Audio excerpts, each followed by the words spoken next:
Jean-Baptiste Galland, directeur stratégie chez Enedis. Enedis a raccordé 20 gigawatts de renouvelables à fin 2016. Donc c'est très significatif, il y a 10 ans, il n'y avait quasiment rien.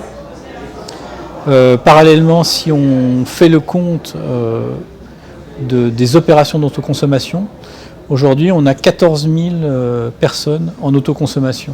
Donc typiquement, ça va être quelqu'un qui va installer sur son logement des panneaux solaires et consommer pour son éclairage, pour son chauffage, l'électricité qu'il aura produit avec ces panneaux solaires. La perspective, c'est important. La loi de transition énergétique prévoit 40 gigawatts d'ENR, donc le doublement par rapport à ce qu'on a aujourd'hui finalement. Il n'y a pas de prévision sur l'autoconsommation et je dirais on ne sait pas vraiment, parce qu'en fait c'est une tendance qui est en émergence, mais on constate beaucoup de demandes, je dirais dans les contacts qu'on a à l'extérieur sur ce thème.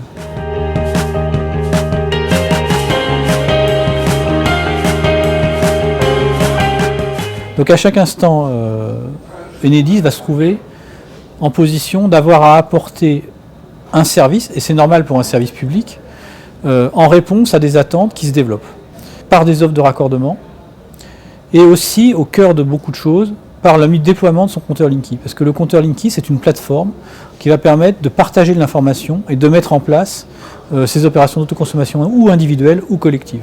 C'est aussi un compteur qui permet de dialoguer avec les producteurs de NR.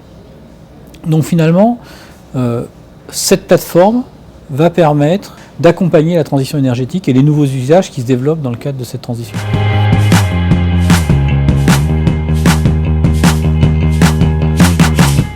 Intelligence artificielle, IoT, Big Data, Blockchain, stockage, vous avez donné tous les mots-clés. On travaille sur tous ces sujets-là comme étant des sujets d'avenir pour Enedis. Alors si je prends l'exemple du blockchain, qui est entre guillemets le plus à la mode en ce moment, c'est le sujet que l'on étudie par exemple dans le démonstrateur d'autoconsommation collective à Perpignan. Alors ce n'est pas la finalité de l'opération d'autoconsommation collective, mais on va apprendre à travers cette expérimentation à s'interfacer avec un opérateur qui va utiliser le blockchain, en l'occurrence Texol et sa filiale Sunchain sur Perpignan. Si on prend maintenant l'exemple du stockage, le stockage va se développer, ses coûts baissent à la vitesse du développement des véhicules électriques. Donc on est certain que dans quelques années, on utilisera le stockage. Big Data, ça fait plusieurs années qu'on travaille dessus.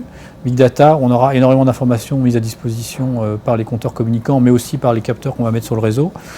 Et ces informations seront mises à disposition des consommateurs dans leurs espaces clients, donc espace client Linky, espace client des collectivités, espace des acteurs du système électrique, au fur et à mesure de leurs attentes et du développement ou de la mise à disposition des données. L'innovation est donc dans l'ADN du service public qu'Enedis gère.